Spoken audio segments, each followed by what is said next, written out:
I throw a ball to him, he drops it, fumbles, whatever. If I had that same approach, he would crumble in claps and he wouldn't play to his level. So you have to know who you're working with and say, hey, Devin, bro, shake it off. Don't worry, I'm coming right back at you. We're going to go down, we're going to score. So that's what I've learned about leadership. You have to really tailor your strategy towards the person that you're working with. I love that. Are those two real life examples? Yeah. You know, in business, it's the same thing. Yeah. Except you don't have only, you know, you can have as many as 30, 40 players. Mm-hmm.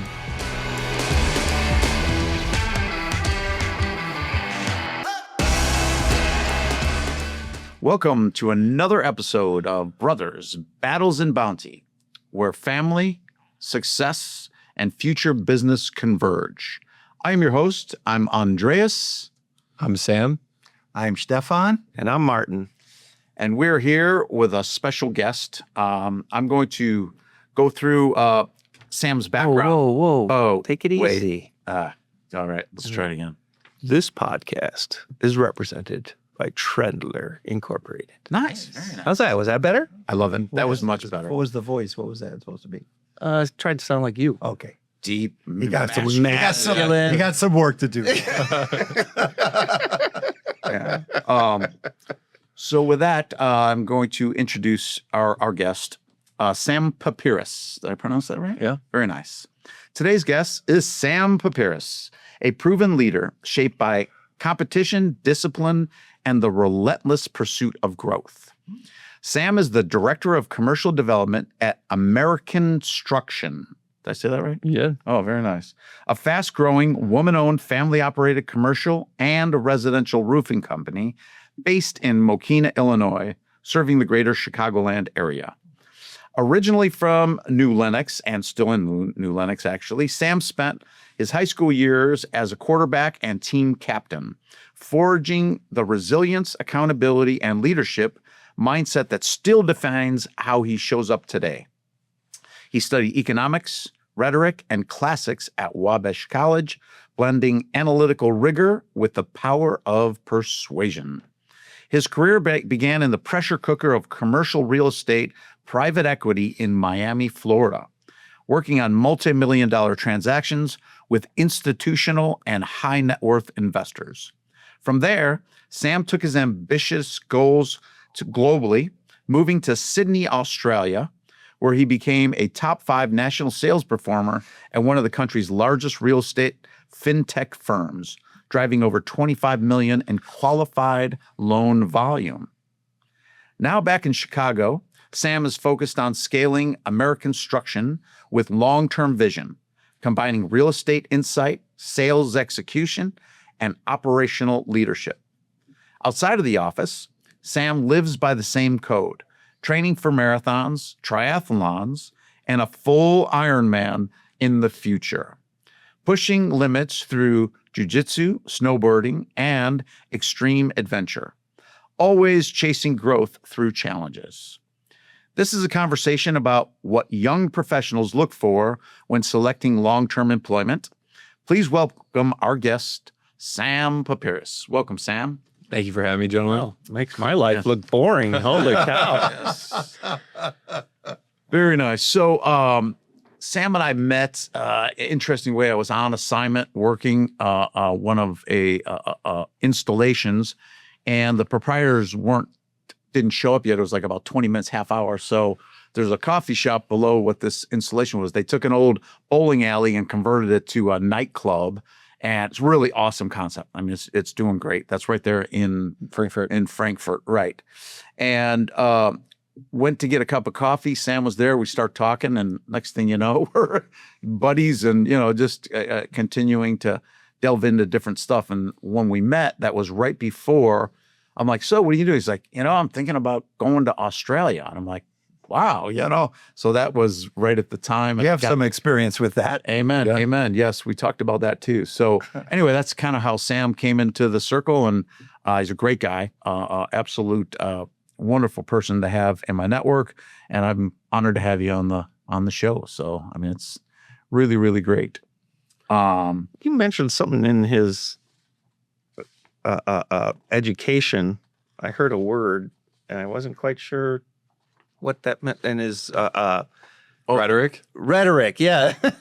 Rhetoric. is- That's a great word. What? It's the art of persuasion through written and verbal communication. Like that's, the gist of it. But if you go back to like, classic, like ancient Rome, ancient Greece, they all talk about, rhetoric and, the art of communication, how to convey yourself to an audience when, they're speaking in front of a crowd and trying to push a specific agenda. And you hear rhetoric a lot, nowadays when it comes to politics. It's just how you communicate effectively and ultimately persuade your viewpoint or your position to the greater audience. So there was a study for that. Yes. Oh, there's in fact, so the two there's logic, which most people will delve into logic to try to convey us a story and base it on everything, and then there's rhetoric, which is just as Sam indicated, the art of masterfully engaging the audience's emotions to get them, activated and then present the message.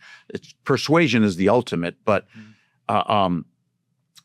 it's gotten to the point where rhetoric has acquired almost a bad reputation, but back in ancient times, it was an essential skill. It wasn't at all negative. In fact, today, communicating, leveraging logic and rhetoric combined is a skill we all need to really have, especially as businessmen, In ancient times, they didn't have, all the communication vehicles that we have today. And I'm curious, I always like asking this question. How old were you when you had your first cell phone? Approximately. Maybe 14 or 15. Okay. Yeah. Okay. Because the kids nowadays are getting their cell phones when they're like 6. I mean, imagine, it has a different impact using the word, term rhetoric. Yeah. Speaking, using words to communicate, to accomplish an objective. And that art is kind of not utilized I guess it is. It is actually more now than ever. More than ever. Not to contradict your... You contradicted me now again in public? What I'm saying is I think rhetoric has evolved to a masterful art to the point where it's becoming a digital infusion. And because logic and reason, a lot of people can't sell or persuade using that alone because... And so people's attention span, they say right now, average is like 8 seconds. I've heard that, and statistically. What did he just say? I didn't know. I was just about to encourage you, please. Don't encourage you. 8 seconds. You were talking too long after the... But so you have a very short window of time. You get somebody's attention even. You can't even... and the key is how do we get people to take action? Because action is really where everything, the rubber meets the road. Just talking about things is one thing, but actually making things happen, generating growth or prosperity or relationships or whatever your objective may be. So how old are you? 25. 25. Wow. Okay. Wow. So what's interesting, one of the things I'm fascinated, respect, think is awesome is you spent many years as quarterback and team captain, which is... Many years? He's 25. Well, started when I was 5 years old playing flag football. Really? And literally, ever since I started, I was always a quarterback. So how many years? 15 years. Wow. Okay. So half his life. Yeah, more than half my life. More than half his life. Okay. Yeah. So just that in and of itself, and knowing, the game of football and all that's involved, the rhetoric skills and all that to talk to your team and get them fired up. What did that teach you about leadership that still kind of influences and guides you today? I love that. Leadership is huge for me. And like I said, 15 years of my life, it's been, the highs, the lows, really trying to hone in on my craft. And, what I've realized, throughout that time is, the way that you lead one person compared to the next is vastly different. There is no, one size fits all. So you have to tailor your approach to the individual that you're working with. And it's all about how can you quickly establish trust and build that deep, meaningful relationship I'm the quarterback. I have to know the vision, the goal, where we're getting, but I have to have the buy-in with the team. I need to make sure that my left tackle is blocking and doing his individual job. So one, I don't get killed, but ultimately we can move the ball down the road and accomplish our goal together. And, you guys are business owners, and you have to, move a lot of these, pieces around the chessboard. And it's often, how do you get buy-in? How do you get people to, see the vision and kind of row all in the same direction? And, the example that I always use is, in high school, I have two different receivers. One, his name's Matt. He's a stud. If he's playing very, very poorly, how can I fire him up, get the best out of him, so he plays at the level that I know he's capable of. Well, if he's messing up, Matt, get your head out of your ass, step up and play ball. If you don't do that, we're gonna lose this game. And that drives him. He's like, we may lose this game, but it's not gonna be because of me. So he steps up to that caliber. However, if there's another individual, and say it's Devin, for example, I throw a ball to him, he drops it, fumbles, whatever. If I had that same approach, he would crumble in collapse, and he wouldn't play to his level. So you have to know who you're working with and say, hey, Devin, bro, shake it off. Don't worry. I'm coming right back at you. We're going to go down. We're going to score. So that's what I've learned about leadership. Is you have to really tailor your strategy towards the person that you're working with. I love that. Are those two real life examples? Yeah. So give them a shout out, man. Yeah. Matt Pollock, Devin Smith. That's it. Yeah, boys. Yeah. You got this. Keep winning those games. Yeah. In business, it's the same thing. Yeah. Except you don't have only, you can have as many as 30, 40 players that you're, trying to motivate and coach and go through the whole thing, but very similar. Yeah. Each person, you said it perfectly, because each person is completely different. How you handle one person is not a cookie cutter approach to handling everyone else. And I found that out too, as being a leader at Trendler, is like, it can be a little exhausting, because you're like, okay, I got to switch to this mode, when I'm talking with this individual, or I got to switch to, but yeah, that's a great training ground. What you had, being the quarterback, you're the one, kind of trying to get everybody to do what, needs to be done. Yeah. Being a leader, I'm intrigued by your decision to go to Australia, Sydney. Okay. It's the other end of the globe. Yeah. Okay. You're a young guy.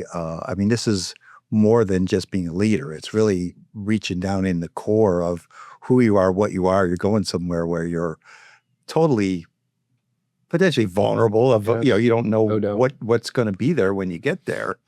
Share with our audience a little bit of how you made that decision, and why and how, and what impact it had on your life today, presently. So I think it starts before even going to Australia. After I graduated school, like the introduction said, you moved down to Miami, Florida, working commercial real estate, private equity down there. And, I was doing that for 2 years. Loved it. I learned so much, but it was more like a inside, number crunching, analytics, in Excel spreadsheets. And, it didn't allow me to, play to my strength, which is building relationships, rapport. But I learned so many valuable lessons along the way, in that position. But as I was exploring, other opportunities, I just kind of took a step back and, wrote down a list of goals, personal, professional, spiritual, like every different bucket of my life. And one thing that really stood out was living in another country. I've always wanted to do it. It's always been in the back of my mind. And I thought, I was 24 at the time, no kids, no mortgage, no, crazy responsibilities looming over my head. Like, if I don't do it now, I probably never will. And I never want to, live with regrets and say, oh, I wish I would have done that. So, I, gave my, 3 months notice, whatever it was, and just said, hey, like, I'm going to go over to Australia. And so many people thought I was nuts because, one, I didn't know a single person before going over there. I didn't have work lined up, literally nothing. I just wanted to drop myself into a new environment across the world, new continent, culture, country, the whole thing, and see how I could, fend for myself, figure it out, and adapt. And, I landed in Sydney, and I didn't know where I was going to stay. I landed, and I was in the airport, and I said, okay, like, where do I go? Looked up a hostel, went to the hostel, all the rooms booked up. All right, like, what do we do now? So we, look up at the next hostel, walk 20 minutes with my, bags, my luggage, in the, scorching heat of the summer in Australia. And, then you just kind of figure it out.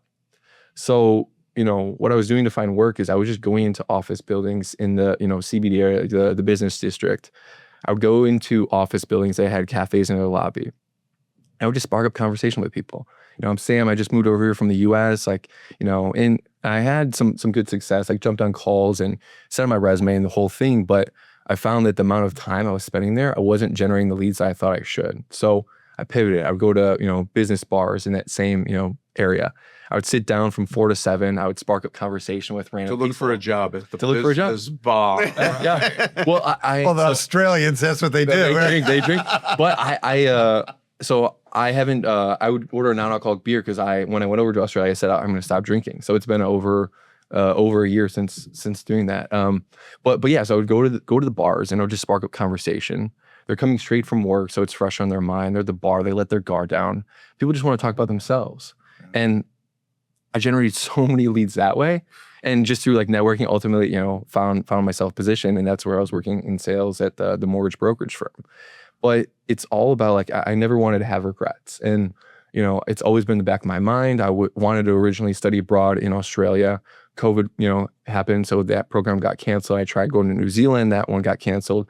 Budapest, Hungary, Copenhagen, Denmark, like Nice, France, like all these places, I applied, I got accepted. I picked all my classes and then, they canceled. So then it was like, okay, last resort was Barcelona, Spain. I was able to get over there during my junior year of college, but I still found myself drawn to Australia. So, dropped myself over there. I figured out, find friends that, traveled for about 6 weeks as well, skydive, snorkel, scuba dive, like, spent, 3 days on a sailboat, just travel around from, island to island. Had an unbelievable experience.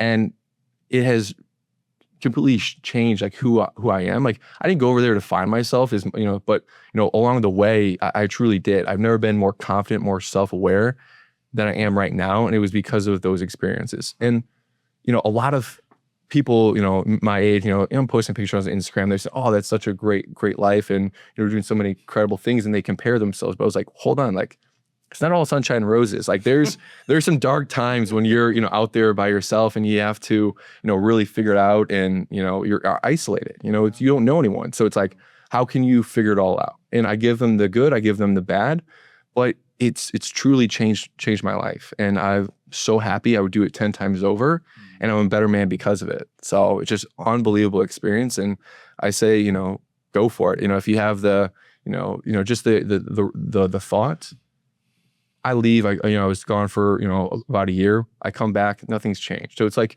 go do it. Go take that risk because, you're never going to regret it at the end of the day. Even if you fall, you fall on your face and make a fool, you figure it out and you learn from it. That's the biggest thing. Fascinating. Yeah, I've traveled extensively throughout my career and I've spent a lot of time alone on the road and it's not easy. It's very, very difficult. Yeah. And you learn so much about yourself when you do that. So that's pretty all of that, cool. All of that experience that you've crammed into a very short period of time. How has that helped you now where your current profession and what you're doing now? Kind of share, with the audience how, how that helped you where you are now. So right now I'm at Americanstruction, right? Director of commercial development, but it's a small family business. So you wear lots of hats. Are you in the family? No, I'm not in the family. Okay. So I'm a friend of the family business. Gotcha. And, you just have to, like what I've learned about going over there and doing it is you just have to figure it out. Like, how can you be resourceful? How can you adapt? And, no, there is no playbook. It's, you have to create the opportunities. You have to put yourself in the right shoe, like, right situations to put something into, fruition. And that's the same thing with business, I think, as well. Like, there's no one that's going to hold your hand, that's going to coddle you, that is going to, show you the ropes. It's up to you to execute. You have the idea, but, you have to, put that into action.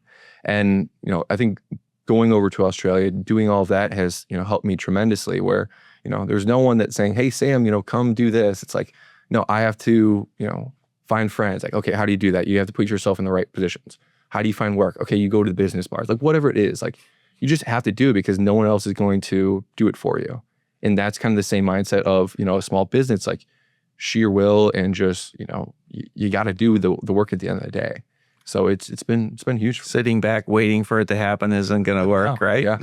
Yeah. So, you mentioned you write your goals and you saw the pattern and, you're out adventuring, still a young man, at least from our perspective. You might think you've lived a lot.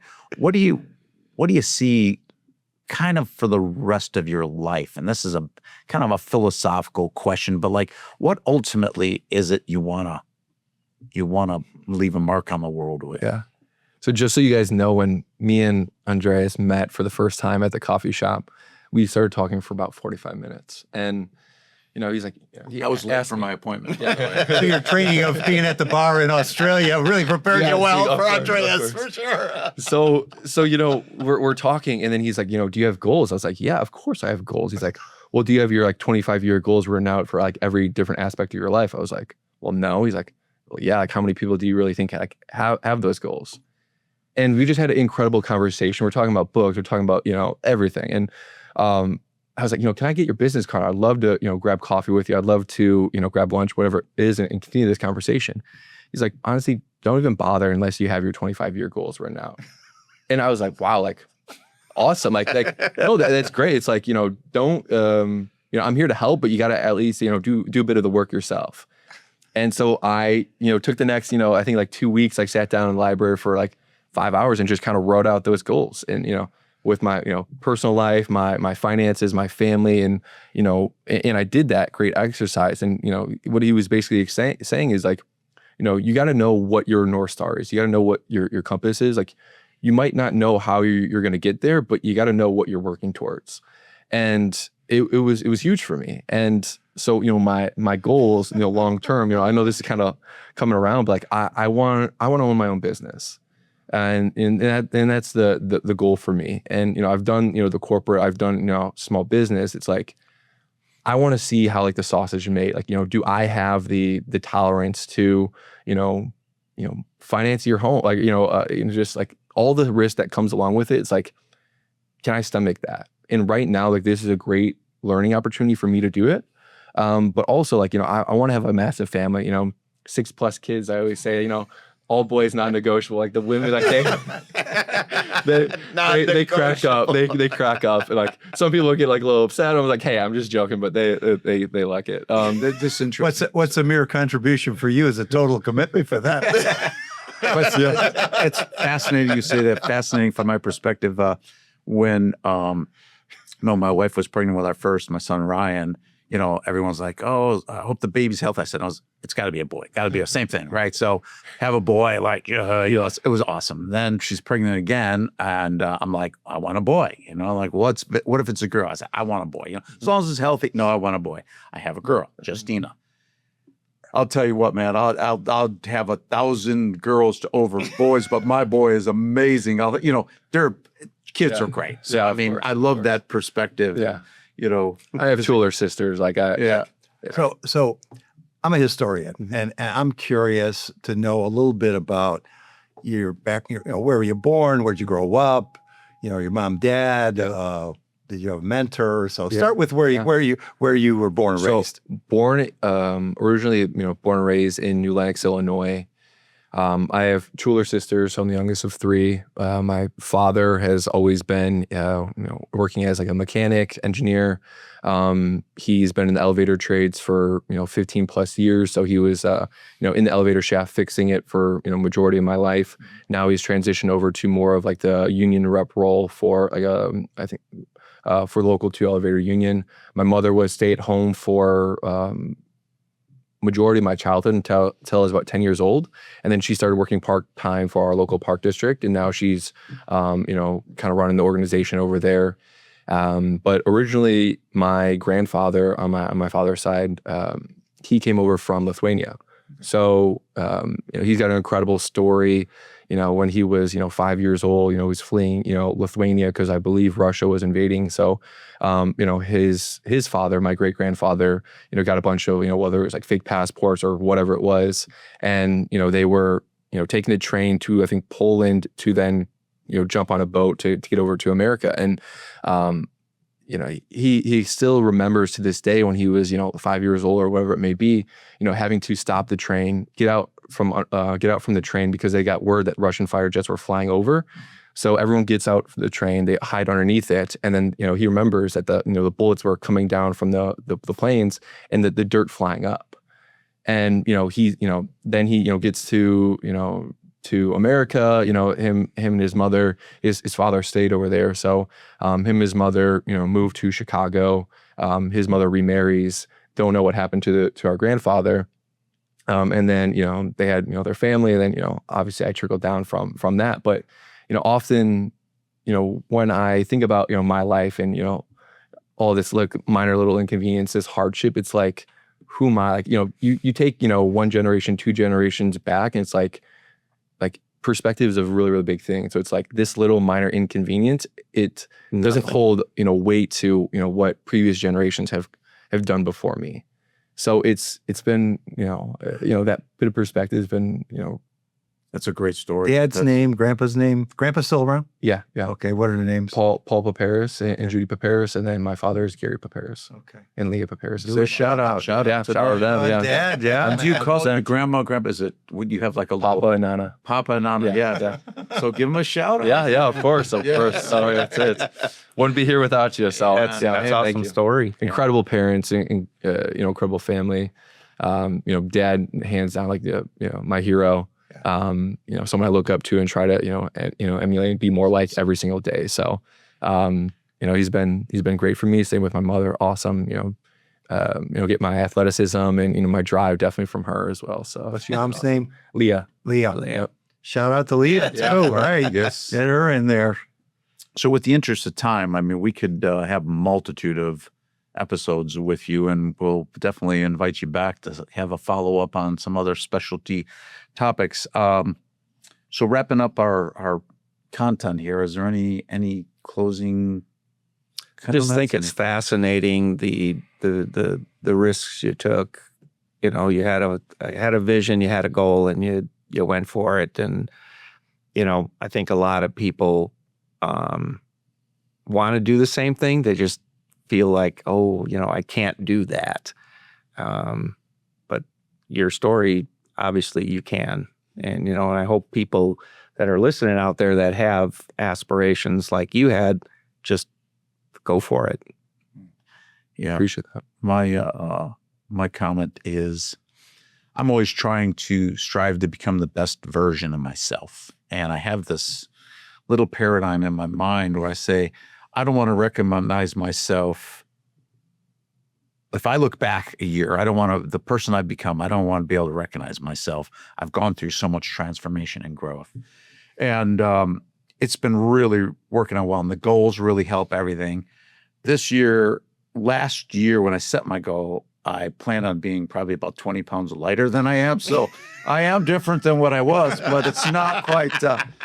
Things don't always work out, different priorities. But that being said, it seems like, you certainly have that, the essence of pursuing things and realizing it just develops your character. It's not like you're achieving this, that, and the other, like, you've become. It's like a lifestyle more than anything. It's a paradigm of how you're looking at the world. And I think it's really awesome. I haven't said this to you before, but we're really proud of you, Sam, and to look forward to see where the future goes. And, being part of that, I can't wait to see how it unfolds, basically, for sure. Yeah. Listen to your story, short period of time that we're together here. I just sense that you're truly an inspiration to hopefully folks that are watching, just by the way you've lived your life and the decisions you've made, and to share your story with others. I think it's very awesome. Your past is colorful. The present, obviously, as we're living in here and now in this podcast, for you, and it seems like it'll be easy for you to focus on making your future bigger and brighter than anything you've done in the past seems to be part of your game plan here from what I'm seeing. You have a beautiful family, some good mentors, some good support networks. And as a leader, though, there's a lot of pressure just to continue to be a leader and to continue to grow so you can be an inspiration to others. And in America here, this is the perfect place. I was born here, you're born here. It's built for guys like us to just try to make our futures much bigger than our past. And I wish you nothing but the best, man. Thank you, Jonah. Yep. How about yourself? Any closing comments? Anything, not to put the pressure on you, but Thank you for having me on. I appreciate you, having me out here, being able to tell my story. I love, meeting you gentlemen, and look forward to many more conversations because, we're just, scratching the surface and, so much more that we're going to accomplish in the future. So cool. Can't wait to get there together. Awesome. Well, great. That concludes another episode of Brothers, Battles, and Bounty. So please, if you have any questions, comments, don't hesitate to get a hold of us. And you can see us on all mediums. LinkedIn, YouTube, Spotify, Instagram. Yes. So again, thank you. Facebook. And Facebook. Yeah, of course. Facebook. Look at that. With that, no further ado, thank you. Until next time. thank you. See ya.